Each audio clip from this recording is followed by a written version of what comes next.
suite, on a des gros dossiers qui arrivent, notamment on recevra l'ancien avocat de Johnny qui est là, 25 ans. Il était avocat de Johnny pendant 25 ans, il a partagé son intimité, il a plein de choses à nous raconter, il a sorti un bouquin, on en parlera avec lui tout à l'heure. Mais d'abord, moi j'ai le plaisir d'accueillir Hervé Pouchol sur ce plateau. Bonsoir Hervé. Merci. On va parler de la guerre des voisins. Aïe, aïe, aïe, la guerre des voisins. La guerre des voisins, on fait des barbecues, vous savez, qui durent un peu tard, ou pas d'ailleurs, mais rien que la fumée du barbecue, parfois ça déclenche, n'est-ce pas Hervé? Parfois, oui. Parfois, effectivement, quelques tensions avec le voisinage. Je ne parle pas du bruit avec les fenêtres ouvertes, Exactement. des fêtes dans le jardin ou des apéros qui s'éternisent dans le jardin. Alors c'est incroyable, ça vous est déjà arrivé? Est-ce qu'il y a quelqu'un, on trouve autour de la table, d'avoir des conflits de voisinage, Déborah? Oui, alors quand l'été arrive, la plupart du temps, les voisins qui... Non mais toi, t'es arrivé à un truc? Voilà. Oui, ils étaient... copulés extrêmement fort à côté de moi et en fait nos deux chambres étaient collées. Mais t'étais pas obligé d'être dans le même appart. J'entendais absolument tout et c'était très gênant parce que je savais pas comment leur dire en fait que c'était nuisant. Mais ça, je sais pas si on peut arranger ça, Hervé. C'est surtout la paroi. La guerre des nerfs, le médiateur préféré des voisins. Et on l'a là. Et si vous avez des questions, c'est le moment là. J'adore Hervé. Mais c'est vrai que parfois, quand on a des voisins qui font crac-crac la nuit vers 1h ou 2h du matin, le problème, c'est que si vous avez une cloison en commun, et là, le problème, c'est que parfois, c'est la tête de lit qui se tape contre le... Et ça, c'est terrible. Oui, c'est ça. Alors, et tu fais comment? Parce que tu fais quoi? Tu frappes Alors, normalement, il faut taper plusieurs fois. Normalement, il y a un code, c'est tac, tac, tac. Normalement, ça devrait s'arrêter. Mais si vous avez un performeur, le problème, c'est que ça peut durer très longtemps. Et ça peut déclencher des vrais conflits de voisinage, hein. Vraiment. Mais n'allez pas le voir, le voisin, tout de suite. Il faut aller le voir le lendemain. Donc il faut être patient. Une fois qu'il a fini, merci. Et qu'il est rhabillé. Quand il redescend, quoi. Quand il redescend. Non, mais ça, c'est les pires conflits de voisinage. Alors, c'est vrai qu'on va parler peut-être par le barbecue. Alors, en ville, compliqué le barbecue, là, sur le balcon, à la fenêtre, compliqué. Même en région, quand on a un jardin et tout, on peut avoir effectivement des conflits avec les voisins qui vous disent: ah ben non, écoute, t'es gentil, tu fais des sardines, ça sent trop mauvais. Ça arrive souvent, ça? Alors, Pascal, il y a pour les copropriétés, il faut toujours se renseigner au niveau du règlement. Il y a certaines copropriétés où vous pouvez faire un petit barbecue sur votre balcon. Il y en a d'autres, c'est absolument interdit, c'est la grande majorité. Concernant les jardins, c'est vrai que dès que le printemps arrive, on a tendance à sortir, et c'est normal, on ouvre les fenêtres, et là, on fait un peu plus de bruit. Et là, à ce moment-là, on installe le barbecue en règle générale qui est tout neuf. Alors, soit il est électrique, soit il est au charbon. Le problème, il n'y a pas de restriction concernant les barbecues, sauf si vous faites des barbecues 24 heures sur 24, et surtout si vous enfumez votre voisin, par exemple. Ça peut être gênant.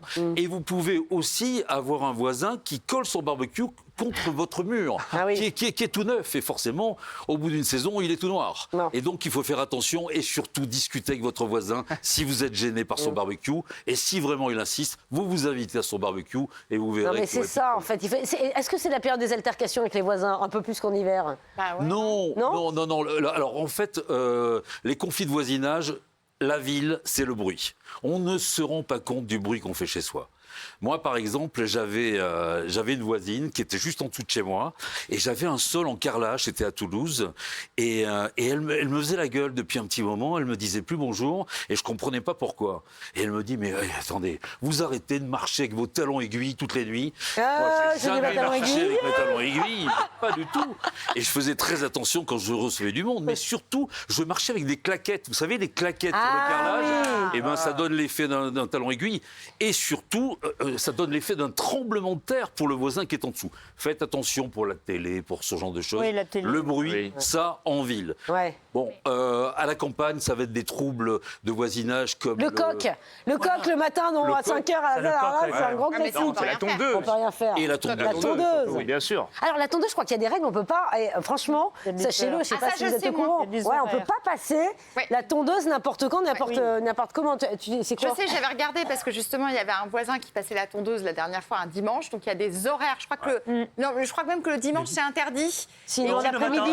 Autorisé le dimanche. Non, alors attendez, Hervé. C'est Hervé. le matin entre 10h et je sais plus quoi. Le matin? Alors, Non, le dimanche matin? Un truc comme ça. Chaud, là, non? Alors, le Hervé. samedi matin, ou des horaires. le dimanche matin, c'est à partir de 9h. Maître va pouvoir me confirmer si je dis. Oui, en fait, il y a un arrêté. Il faut regarder ce que dit. Il y a un arrêté municipal qui Voilà. fixe commune par commune. Mais généralement, effectivement, samedi, dimanche, on commence un petit peu tard, entre 9h et 10h. On arrête entre l'heure de déjeuner parce qu'on veut que les gens puissent manger tranquillement. Et on peut reprendre l'après-midi normalement. Et Mais la en tondeuse- semaine, 8h. Hein. Vous À pouvez 8h. démarrer à 8h. Attends, et la tondeuse, Ouais. le dimanche matin à 9h. C'est terrible. Le dimanche, Le meilleur des réveils. 10h à midi. Oui, c'est ça, voilà. 10h à midi, 10h à midi. Ah bah, 10h, Il y c'est a un des peu tondeuses mieux. électriques aujourd'hui qui font moins de bruit, qu'on peut charger et tout. Donc. Oh là là, bon, Et d'accord. renseignez-vous auprès de votre mairie, comme ça au moins vous aurez les vrais horaires, parce qu'en fonction des communes. On a le droit de respirer ou pas? Ça se passe comment? Non, mais le barbecue, la tondeuse, bon, on peut rien faire. Le problème, moi, je trouve aussi, c'est. Alors, j'ai regardé aussi ce qu'on pouvait faire et c'est très compliqué. La loi est assez complexe par rapport aux chiens qui aboient. Ah Le oui, chien ça, qui aboie oui. toute la journée, quoi. Parce que les maîtres sont partis toute la journée et le kleps, il n'est pas élevé, évidemment. Voilà, il faut l'éduquer. Et il est seul et il pleure et il aboie, et il aboie. Qu'est-ce qu'on fait Ça, pour c'est les un chiens qui problème aboient? normal de voisinage. Ouais. Et c'est vrai que, bon, il faut essayer de... Moi, je suis vraiment pour le dialogue. Un bon voisin, c'est celui qui communique avec les autres. Ouais. Alors, c'est vrai que s'il laisse son chien toute la journée pleurer, moi, je comprends que... Parce qu'il y a les troubles anormaux de voisinage diurnes, donc Oui. dans la journée, et nocturnes, on en parlera un petit peu plus tard. Mais il faut faire attention et respecter son voisin et essayer de discuter avec lui. Moi, je ne suis pas trop pour les colliers anti-aboiement, parce que ça, je trouve que c'est... Ah oui, c'est Pour les animaux. Essayez de discuter un petit peu avec votre voisin, essayez de trouver des solutions. Il en existe, mais bon, Ouais, parfois, c'est concernant difficile, les aboiements, c'est pas toujours évident. Non, mais c'est difficile, ouais, Moon. Alors moi, ma question, c'est que j'arrive plus à savoir ce qui est vraiment toléré et ce qui ne l'est pas. Typiquement, je viens d'emménager dans un immeuble, là, il y a très récemment, et j'ai rencontré ma voisine du dessous, qui est depuis peu veuve, qui du coup me racontait un peu sa vie, et elle faisait que me répéter qu'elle détestait le bruit. Et en fait, bon, déjà, on est dans un endroit où il y a du bruit, mais sauf que du coup, j'en suis venue à chuchoter chez moi. Et en fait, typiquement, j'ai un petit chien, et sur le parquet, ça fait... des petits clics, clics, clics, clics. Et du coup, je la porte en rentrant chez moi, je chuchote, je ne fais aucun bruit. Ah ouais, et je me dis, d'accord, non, mais c'est invivable, en fait, ça, je Moon. vis chez moi. Non, regarde, non, c'est pas mais je peux vivable, je ça. peux C'est non pas plus ne vivable. rien Moi, je faire. fais pas le droit de vivre, elle a le droit de vivre, Oui, quand Elle a même. le droit de vivre, mais quand vous avez des enfants, le jouet qui tombe sur Ah un bah parquet, ça. c'est un tremblement de terre. Mais Oui, du mais coup, enfin, la limite. c'est ce qu'on appelle des inconvénients normaux de voisinage. ça. mais c'est- non, Ça, mais les enfants, le chien qui aboie de temps en temps. Moi, par exemple, j'ai un litige actuellement au cabinet où la voisine sur le palier se plaint effectivement de l'aboiement. Mais en réalité, pourquoi elle se plaint de l'aboiement? C'est qu'elle vient toute la journée vers la porte pour voir si le chien aboie. oui, donc- Et du coup, elle excite le chien qui aboie. Donc, on devient dingue. Et là où je vous rejoins, Ah, il y a des Hervé, tordus, je vous dis, moi. les rapports entre voisins, c'est pas que de la loi, c'est de la psychologie. Ouais. C'est de la volonté de vivre ensemble. Chacun estime que lorsqu'il est chez soi, il a le droit de faire ce qu'il veut. Alors oui et non finalement, parce Il y a le qu'il y a une contraire, limite à ça ne pose pas rien dépasser. Pascal, Bon, oui. je vais réagir sur Ouais. ce que vient de dire Roland. J'avais une voisine qui me disait, mon voisin me filme, je filme mon voisin, il me fait des doigts d'honneur. Alors déjà... Ah, bon, mais c'est sympa, Mais bonne mon voisin- ambiance, c'est charmant. Mais on le adore. problème, c'est que le voisin, il filmait la voisine. Et la voisine, Non. elle était là en train de faire comme ça. Et donc forcément, lui répondait. Donc faites très attention. Ouais. Un, c'est interdit de Mais filmer. sur les- Et deux, essayez de ne pas vous provoquer comme ça. Bon, parce que alors, c'est quand on terrible. arrive, moi, Hervé, on se dit les choses parfois, ça cristallise, Ouais. on se crispe, on n'arrive pas à trouver d'accord, le voisin, il nous casse les pieds, il fait des soirées jusqu'à 1h du mat, nous, on se lève à 6h. Ouais. Et on n'arrive pas à trouver un terrain d'entente. Le voisin, parce que ça arrive, ça, Hervé, sinon tu t'écrirais pas un bouquin Ouais. si ça arrivait pas. Non, mais comment tu t'y prends? Il y a un moment, non, mais c'est vrai, c'est quoi le recours? Quand toi, t'en peux plus, tu te lèves à 6h, le voisin, il fait la fête jusqu'à 2h du mat, tu lui as dit une fois, tu lui as dit 2 fois, tu lui as dit 3 fois. Comment tu règles ça? Alors, à la ville, si on a la chance d'avoir une gardienne, passer par la gardienne, ça, c'est un premier point. Ah oui, mais non. Moi, je conseille d'aller voir le voisin.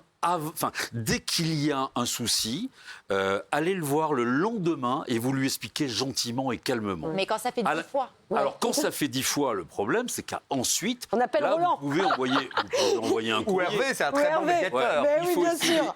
Alors, Mais surtout, allez voir, par exemple, à la campagne Pascal, c'est le maire. Le maire, c'est le meilleur médiateur du village. Ah ouais Allez le voir. Mais souvent, il va vous répondre, c'est un conflit privé, essayez de vous débrouiller. Bah alors pourquoi on va le voir là? Dialogue. Non, mais c'est important si Mais jamais, oui, par exemple, oui. ça va trop Mais si le loin. dialogue est plus possible. Mais Ouais. Et c'est le médiateur. Le dernier recours, c'est le Conciliateur maire et à la médiateur. campagne. mais ça vous arrive souvent, ça, Hervé, ça t'arrive? arrive Alors, moi, non, personnellement, en dehors du voisin du 3e qui fume des pétards et qui écoute Bob Marley jusqu'à 5h du matin, mais tu j'ai pas de problème de non, mais tu sais voisinage, que moi j'ai ouais, ça dans arrive, mon hein. entrée. Il y a un voisin, je sais pas qui c'est, porte de gauche, qui l'appartement fermé et qui fume effectivement des choses illégales. Mais le problème, c'est que ça enfin, c'est l'enfer.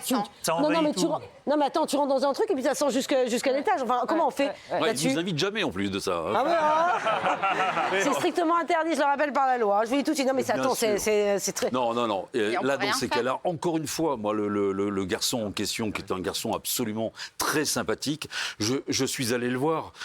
Personnellement, l'odeur, j'ai arrêté de fumer depuis 2008, l'odeur de la fumée orange. Mais l'odeur du pétard, c'est terrible et les personnes s'en plaignaient.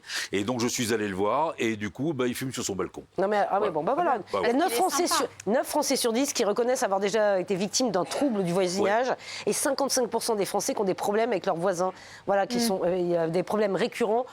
Avec leurs voisins. C'est quoi l'histoire la plus dingue que tu as eu à résoudre? Alors, la plus dingue, il y en a eu plusieurs. Notamment à propos du barbecue, il y avait un monsieur qui s'installait dans un lotissement du côté du Mans. Il s'installe et pour se faire bien voir par ses voisins, il fait un barbecue et il invite ses voisins. Ça, c'est très bien. Quand vous arrivez quelque part, vous allez vous présenter, vous dites bonjour à la campagne, le barbecue, je trouve que c'est une très bonne idée. Sauf qu'il était tombé sur la droite avec la pire des voisines du quartier. Alors elle critique absolument tout. Alors elle a été invitée. D'abord, elle a commencé à râler parce que l'horaire lui convenait pas. Ensuite, parce que les saucisses n'étaient pas assez cuites, que c'était ringard chez elle. En plus de ça, elle me dit, regardez-moi cette tête d'alcoolique. Je lui dis, et vous buvez pas? Elle me dit, ben si, mais un verre à la fois. Elle avait réponse à tout.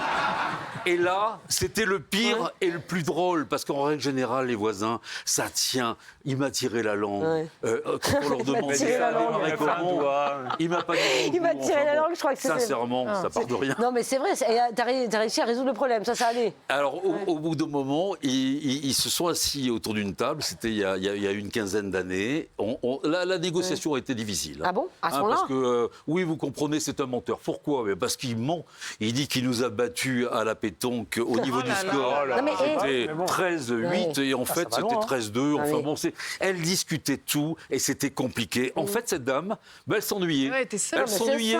Et son voisin, c'était son occupation principale et donc elle se détendait en fait. Il y a des régions en France son voisin. Il y a des régions en France qui sont plus sujettes aux conflits de voisinage que d'autres. Ouais, alors moi je veux me fâcher avec personne parce que sinon si je commence à dire que c'est le Nord, le Sud va me faire la gueule. Donc, là c'est vrai que ça peut vous arriver avec Julien, et notamment dans Arnaque sur M6. Bien courbé, hein. On a des conflits de voisinage qui reviennent sur M6 et sincèrement on va partout.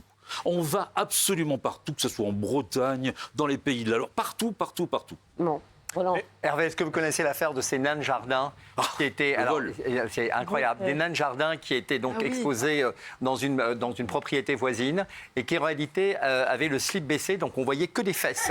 Et donc quand la voisine prenait son café, elle tombait sur les fesses. Et quand il y a eu un problème, parce que la voisine a dit écoutez, c'est plus possible, enlevez votre nain de jardin, ils ont racheté des nains de jardin qui leur faisaient un doigt d'honneur. Ah non. Et donc elle se reprenait le café, elle revoyait encore le. Et donc ça finit en justice. Non. Et la justice a estimé qu'il y avait une injure et un trouble de voisinage visuel et elle a dû donc... Et la dame s'appelait Blanche-Neige, bien sûr. Voilà, c'est ça, voilà. Il y avait un monsieur qui voulait provoquer sa voisine et on l'avait filmé, il nous avait témoigné justement, il nous avait expliqué que sa voisine n'arrêtait pas de l'ennuyer. Et ce monsieur n'avait rien trouvé de mieux que d'acheter dans un magasin de farce et attrape des fausses fesses. Alors il mettait ses fausses fesses avec une grande liquette et il allait se présenter devant sa voisine et il se baissait et il montrait ses fausses fesses. Et donc forcément la voisine a été déposée plainte, mais forcément c'était des fausses fesses. Mais là non plus, il ne faut pas le faire. Mais lui, ça le faisait beaucoup rire. La voisine, un peu moins. Oui, mais alors justement, si je me balade nu chez moi et que j'ai un vis-à-vis avec la voisine d'en face, est-ce que ça, j'ai le droit de le faire? Alors, je ne pensais pas qu'on allait arriver directement au sujet d'Isabelle. Mais c'est l'exhibition. Attendez. C'est visible. Attends, c'est l'exhibition. Non, mais t'as le droit d'être nu C'est chez toi visible, quand même. c'est un délit, c'est le délit d'exhibition. Absolument. Ah ouais Non, mais si t'as envie, tu peux pas être nu chez si toi. c'est visible, non. On doit. C'est la c'est une loi, atteinte à la attends, pudeur. c'est énorme. C'est une atteinte à la Je sais pas pudeur. si vous saviez ça chez vous. pas là. sacher. Alors, attends, quand tu prends ta douche, tu peux. Enfin, On fera un ok. droit pas droit spécial nudité. Non, mais attends, c'est un truc de dingue, ça, Ben moi, Isabelle. justement, j'attends la suite, parce que nous, on n'avait pas de vis-à-vis sur notre immeuble. Maintenant, la mairesse de Puteaux, qui adore le béton, a fait construire 4 mini-immeubles devant chez nous. J'ai 38 fenêtres devant chez moi, dont la plus proche peut quasiment toucher le voisin, peut tailler le bout de gras. Hein. Et je me dis, si ça se trouve, un jour, je vais me mettre un maillot, et mon vis-à-vis va me dire, rhabillez-vous. Non, maillot, ça le ira. maillot, non. ça passe. Oui, quand je dis maillot, ou toute nue, ou déambulée. Non, c'est tu vois. l'exhibitionnisme. Le problème. Oui, et c'est si ça qui vous êtes- m'emmerde. Moi, je suis là, j'étais là avant. Ouais, j'étais Mais là avant, m'engueulez mince. pas, Isabelle. Mais en fait, si vous habitez dans un château, par exemple, vous êtes tout seul dans votre château, vous avez le droit d'être nu. Vous dérangez qui? Les daims. Mais si vous habitez dans une maison ou il y a un jardin et que vous êtes nu dans votre jardin et qu'à côté, il peut y avoir des enfants, il peut y avoir des voisins qui vous regardent, là, c'est interdit et c'est de l'exhibition. Incroyable, ça. Les Non, mais- enfants, ils ont déjà Oui, vu des gens tout nus, ça va. Ça Non, va mais pas. non, ça Bah non, mais c'est. Non, mais Si le c'était. voisin il est tout nu, bah tu te retournes. Hein. Bah T'as pas ton non. enfant à te retourner. Non, mais c'est quand même. mais ça Non, mais va. attends. Non, mais je Si savais jamais pas. Non, mais je savais l'enfant pas. regarde, Quand c'est tu que sors c'est de lui ta qui a douche, t'as un intérêt à voyeur, vite prendre ton peignoir, quoi. Alors, C'est ça. chez soi, on a le droit de rester nu à partir du moment où vous n'avez pas un vis-à-vis. C'est pas visible. Si vous ouvrez vos fenêtres et que vous êtes visible du voisin, non, Voilà. il faut Oui, mais- faire en Tu sorte de risques quoi faire très- ils appellent la police? Bah non, c'est un délit. Vous pouvez avec un constat vous retrouver devant le tribunal de police. La justice n'est pas assez encombrée, j'adore. Le truc du jardin, je comprends, parce que ça, j'avais déjà entendu effectivement qu'on n'avait pas le droit de se balader en slope dans son jardin ou quoi. Mais si on est chez soi et qu'il y C'est en la a loi. un qui à la fenêtre regarde comme Si ça. c'est Roland qui est à la C'est fenêtre. plus, bon. non mais c'est plus, on va dire que c'est plus du voyeurisme de la part de l'autre que de l'exhibitionnisme, non? Ok. Ah non, c'est Ah toi oui. qui t'exposes. Ouais. Bon, alors, une dernière chose, les dingue, travaux. ça. Quand on fait des travaux chez soi, quelles sont les règles à respecter avec le voisinage? Bon, tu fais des travaux, tu là là. plantes des tableaux, je sais pas. C'est vrai que la perceuse à 6 h du matin, c'est jamais très agréable. Non, on est d'accord. Ni la nuit. vrai. Non, il faut respecter encore une fois. Vous savez, les règles de voisinage, c'est tout simplement du bon sens, c'est du civisme. Donc, si vous avez des petits travaux à faire, évitez de les faire le dimanche, faites-les plutôt l'après-midi, par exemple. Et puis, le mieux, c'est de prévenir vos voisins. Et vous écrivez un petit mot à votre voisin ou à votre voisine, et comme ça passe. Ouais, ça passe mieux. Mais on fait pas de barbecue de bienvenue, quoi. En revanche, on a oublié, ça marche si, pas. Il y a mais toujours la si, voisine qui dit que la Et même saucisse, pour c'est les pas fêtes, cuisiné. vous prévenez. Même pour les fêtes, vous mettez un Ah petit bon mot. Justement. Ah oui, oui. Pour les fêtes, quand vous faites une fête, c'est bien de mettre un petit Voilà. mot. À partir de combien de personnes tu invites à dîner, tu dois mettre un petit mot dans quand l'ascenseur? tu fais vraiment une fête qu'il où y a tu un vas mettre de la musique, Voilà. où vous allez finir pas avant, pas d'heure. Moi, je vois des voisins qui font des fêtes régulièrement. Ils mettent un petit mot dans la cage d'escalier et on trouve ça normal. Vous n'invitez personne, hein, vous signez-le. n'invitez Ouais, c'est ça. personne, vous êtes tranquille. Justement, moi j'ai un voisin qui passe son temps à mettre des mots pour prévenir qu'il va faire une fête, mais enfin, quand bien même il me prévient, ça fait 50 fois qu'il fait une fête jusqu'à 6 h du matin. Donc en fait, c'est facile à chaque fois de dire Alors 6 h du matin, J'ai c'est mis du un tapage, petit mot, c'est j'ai du mis un petit tapage mot. nocturne. le mot Ouais, ne dédouane tapage pas de tout, nocturne. quoi. Pascal, Ouais. concernant les mots, j'ai remarqué, parce que j'ai un voisin qui s'appelle Kebab. Et il y a... Il s'appelle. Bah, Il y a un de ses voisins qui a Kebab, rajouté sur La boîte aux sa lettres. boîte aux lettres plus boisson 6 €. Ah. Et ça, c'est ça, Oh, c'est Darka. C'est pas méchant. Mais il a de l'humour ou pas, le voisin? Non, il a rien dit, il y en ça l'a avait fait un qui rire. s'appelait Moineau et il avait rajouté surtout arrêtez de me mettre du riz graines. dans la boîte aux lettres. Mais Oh. ça, c'est des petites blagues entre voisins. Voilà. C'est de l'humour, ça Faut va. savoir se parler. Voilà, faut savoir se parler, Voilà. échanger, et on règle souvent les conflits de voisinage. J'en avec- avais un comme ça aussi, je me rappelle, Ah là, bon quand j'étais plus jeune, j'avais Monsieur le Viril et il n'avait pas mué. Ah bon? Ah bon, il s'appelait Monsieur Le Viril. Et à chaque fois, Il t'embrasse lui aussi, il doit nous regarder. Voilà, on arrive à Monsieur Le Viril. Merci beaucoup Hervé, c'était un plaisir de t'avoir sur le merci, plateau. Pascal. Merci beaucoup. Parfois la discussion et tout ça aide, les échanges et tout ça. C'est quand même bien. Faut savoir discuter, respecter. Merci, Voilà. c'est adorable. Merci beaucoup. Bon, merci, c'était un plaisir. On va parler de notre dossier People de l'été. On va parler de Johnny Hallyday, du clan Hallyday, évidemment. Et nous recevons sur le plateau quelqu'un qu'on connaît bien ici à TPMP. C'est Jacques Verrica qui est là. Bonsoir, comment ça va? Ravi de vous rencontrer. Allez, je vous en prie, installez-vous. Alors, vous allez dire bonjour à tout le monde? Ah, c'est des coups. Roland. Bonjour. Ah, bah, oui, dis bonjour à tout le monde. Ah, on adore. On adore, hein. On est bien. Quelle élégance, quelle élégance, maître. Hein, quelle élégance, maître. sans plomb, hein. Voilà. Quelle élégance, maître. pour ne pas Là, perdre avocat du patron, avocat du patron, avocat du patron. Comment ça va? 25 ans avocat de Johnny Hallyday, 25 ans. Vous écrivez ce livre, vous avez partagé son intimité, vous avez partagé ses galères, vous avez partagé ses coups de cœur. Vous avez tout partagé avec Johnny Hallyday. Pas tout. Non, pas tout. N'exagérons rien. dans la limite de ce que vous pouvez partager. Non, mais c'est vrai, vous avez vécu avec le boss pendant des années. Vous avez aussi suivi les conflits, effectivement, qu'il y a eu à l'occasion de son héritage. On a le sentiment aujourd'hui que les choses se sont plutôt apaisées. Est-ce que je me trompe ?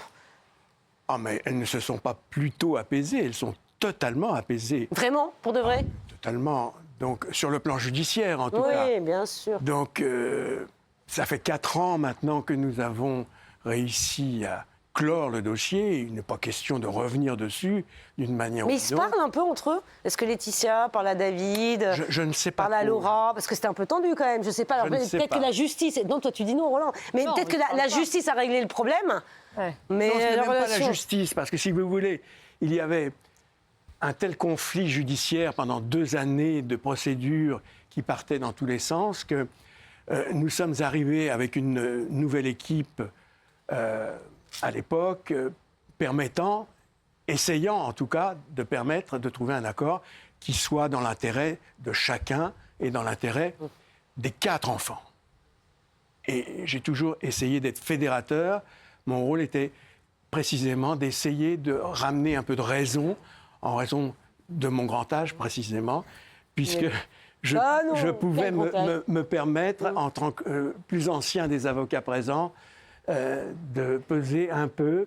Et j'ai été ravi de voir que tout le monde était finalement satisfait. Et je crois que chacun a pu tourner la page sur ce plan-là, en tout cas. Ouais, mais il reste quand même effectivement des aigreurs. Il reste un peu des aigreurs. Sur le plan personnel, il ne m'appartient pas. Vous les avez un peu, les enfants de Johnny ? Vous avez gardé des liens avec... Je n'ai pas de contact, Non. je n'ai plus de contact depuis un certain temps, parce que Laetitia vit à Los Angeles. L'éloignement fait que les relations sont distendues. Mais Johnny, il a laissé beaucoup de dettes, en fait, à Laetitia. Comment ça ? Il a laissé beaucoup de dettes, non, dans son héritage ? Ouais. Je le développe un peu dans mon récit. On ne peut pas dire qu'il ait laissé vraiment beaucoup de dettes. Parce que lorsqu'il est parti, il avait, lui, l'impression qu'il était parfaitement à jour, hormis un contentieux que tout le monde connaît, je peux en parler. Il n'y a pas de violation de secret professionnel. Toute la presse l'a assez dit. Il y avait un contentieux sur une précédente tournée de l'ordre de 11 ou 12 millions d'arriérés, mais qui est courant dans le spectacle lorsqu'on fait ce métier à ce niveau-là.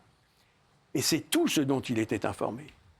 Donc lorsqu'il a disparu, les dettes qui sont apparues ensuite, lorsque l'administration fiscale française s'est penchée sur la succession, il n'en avait pas connaissance. Incroyable. Vous avez évidemment beaucoup d'histoires à nous raconter, des témoignages à apporter. Elle est vendue, la maison de Marne-la-Coquette, ou pas ? Non. Non, elle n'est toujours pas vendue. Toujours pas vendue. On va se retrouver dans un tout petit instant. Vous ne bougez pas, tout de suite.